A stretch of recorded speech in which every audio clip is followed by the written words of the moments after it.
প্রবাসীদের ১২ দফা ন্যায্য দাবি মানতে হবে এখনই। যারা দেশের জন্য ঘাম ঝরিয়ে বিদেশে দিন কাটান, তাদের দাবি অবহেলা করা মানে দেশের উন্নয়নকে অস্বীকার করা। প্রবাসীরা দেশের রেমিটেন্স যোদ্ধা, তাই তাদের প্রতি সম্মান, অধিকার ও সুবিধা নিশ্চিত করা এখন সময়ের দাবি। প্রবাসীদের ন্যায্য দাবিসমূহ: প্রবাসীর লাশ দেশে নেওয়া সম্পূর্ণ ফ্রি করতে হবে। মৃত্যুর পর অন্তত নিজের মাটিতে ফেরার সুযোগ যেন পরিবারকে কাঁদতে না হয় টাকার জন্য। এয়ারপোর্টে প্রবাসীদের দিতে হবে ভিআইপি সম্মান, কারণ তারা দেশের অর্থনীতির চালিকা শক্তি। বিমানের টিকিটের দাম যুক্তিসঙ্গত পর্যায়ে নামিয়ে আনতে হবে। বারবার ছুটির টিকিটের দামে কষ্টে পড়ে প্রবাসী পরিবার। প্রবাসীদের পরিবারের নিরাপত্তা রাষ্ট্রীয়ভাবে নিশ্চিত করতে হবে, যাতে দেশে থাকা মা বাবা, স্ত্রী, সন্তান নিরাপদে থাকতে পারেন। কমপক্ষে ১২ বছর প্রবাসে কাটানোদের জন্য অবসর ভাতা চালু করতে হবে। তারা দেশের জন্য জীবনের সেরা সময় উৎসর্গ করেছেন।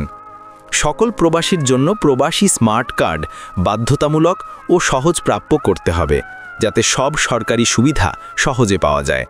প্রবাসীদের জন্য দেশে উন্নত চিকিৎসা সুবিধা চালু করতে হবে। বিশেষ করে ফিরে আসা বা অবসরপ্রাপ্ত প্রবাসীদের জন্য আলাদা হাসপাতাল বা সেবা কেন্দ্র স্থাপন করতে হবে। ভিসা সিন্ডিকেট বন্ধ করে নতুন ভিসার দাম নির্দিষ্ট সীমার মধ্যে রাখতে হবে। মধ্যস্থভোগীদের দৌরাত্ম্য বন্ধ করা সময়ের দাবি। পাসপোর্ট সার্ভিসে দালালমুক্ত ব্যবস্থা করতে হবে এবং সময় কমাতে হবে, যেন প্রবাসীরা সম্মান নিয়ে দ্রুত সেবা পান। প্রবাসী কল্যাণ ব্যাংক থেকে শর্তহীন মন সুবিধা দিতে হবে। অনেক প্রবাসী দেশে ফিরে ব্যবসা শুরু করতে চান, কিন্তু সুযোগ পান না। অন্তত 4টি মোবাইল ফোন কাস্টম ফ্রি আনতে দিতে হবে, যাতে পরিবারের জন্য সামান্য উপহার আনতেও না হয় হয়রানি। অন্তত 40 ইঞ্চি টিভি কাস্টম ফ্রি আনতে দিতে হবে। প্রবাসীরা আনন্দ ভাগাভাগি করতে চায়, শাস্তি নয়।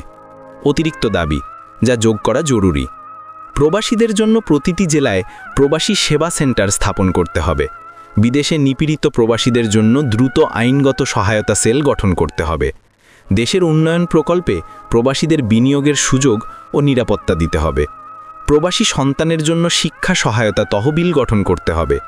ফেরত আসা প্রবাসীদের জন্য পুনর্বাসন কর্মসূচি নিতে হবে। প্রতিটি প্রবাসী ভাইয়ের কাছেই পোস্টটি পৌঁছে দিন। এই দাবি শুধু দারোটা নয়, এটি আমাদের সম্মান, অধিকার ও ভবিষ্যতের প্রশ্ন। যারা দেশের জন্য ঘাম ঝাড়ান, তাদের সম্মান ফেরাতে হবে এখনই।